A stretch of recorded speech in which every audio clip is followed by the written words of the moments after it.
dernier se rattrape en tout. 9h45 ce matin, le team Total Energy part en direction de Chartres pour s'élancer sur la 117e édition de Paris-Tours, la dernière course en ligne de la saison. C'est celle qui permet de passer un bon hiver sur le fait de bien finir. Après, voilà, il y a des chemins, on n'est jamais à l'abri d'avoir des accidents mécaniques. C'est une des plus belles courses pour moi, on va dire. Parce que moi, j'aime bien les chemins, j'aime bien le gravel. Ça va vraiment se passer dans les 60 derniers kilomètres qu'on a pu reconnaître avant-hier. En effet, ces 10 km de chemin de vigne, présents depuis quelques années sur le parcours, ne facilitent pas la tâche au peloton. Bon, j'ai fait une fois l'ancien parcours avec les deux côtes, côte Les Pins et l'autre. Et oui, c'est clair, avec les chemins de vigne, ça change la course. Ça influence un peu sur la course, mais il faut savoir aussi où on pose les roues. Et souvent, des erreurs sont commises quand on n'est pas très bien, on va dire. Donc voilà, en étant le mieux possible pour la fin, le mieux représenté, pour avoir un maximum de chances pour gagner. Geoffrey Soupe, récent vainqueur d'une étape de la Volta, le sait bien. L'arrivée se joue souvent au sprint, en petit comité, avec les rescapés. Il va falloir donc passer un petit peu entre les crevaisons, entre les chutes, et être assez fort pour garder la tête le plus longtemps possible, du moins pas se faire prendre par les cassures. Donc ouais, ça sera forcément, même si le temps est beau, même s'il n'y a pas forcément énormément de vent, ça sera un petit peloton en tout cas qui risque d'arriver. On ne sait jamais le scénario exact, mais ce sera plus un petit peloton. Ouais.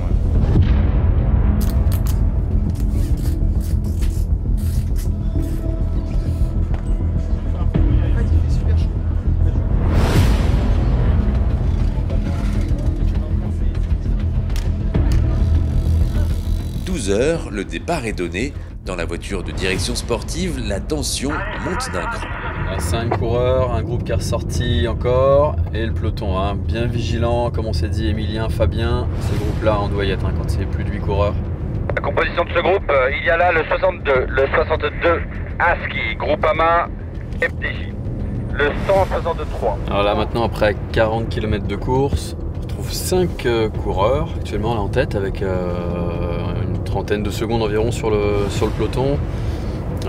Quelques équipes qui ne sont pas représentées devant et qui ont l'air d'avoir envie de continuer un peu à batailler pour essayer de rejoindre l'échappée. Voilà, ça devrait, je pense, se poser maintenant assez rapidement. Voilà l'énergie, s'il y en a d'autres qui en donnent, j'en prendrai. Tiens, prends ça pour Fabien. Fabien. Un pour Sandy et Anto. Ouais. Un bidon d'eau pour toi. Un autre ciseau, Un autre ISO. Ok. Allez, et ça va être bon après. Jason a pris pour Fabien, donc merci. On est bon. Allez. C'est bon, qui commence à rouler. Avec l'auto et l'arrière derrière. Merci.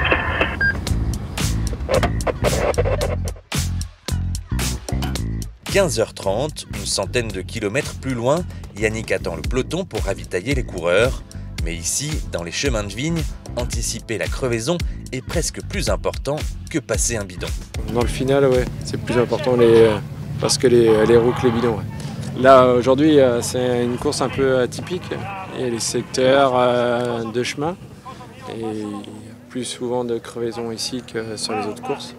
C'est pour ça que, par exemple, ce secteur qui est un peu plus long, moi je suis en fin de secteur et mon collègue mécanicien est au milieu de secteur aussi. Allez, Guillaume, allez,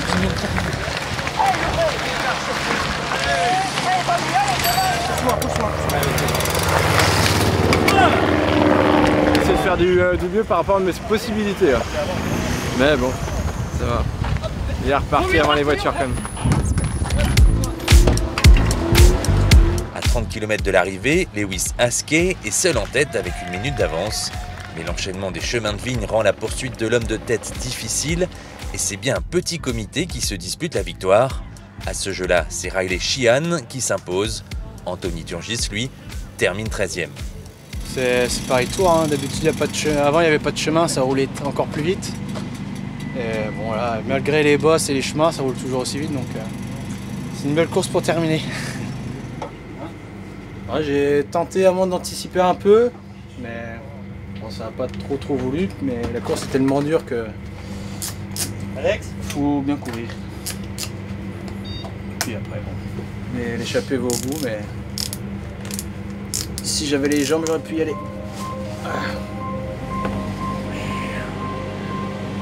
C'était long.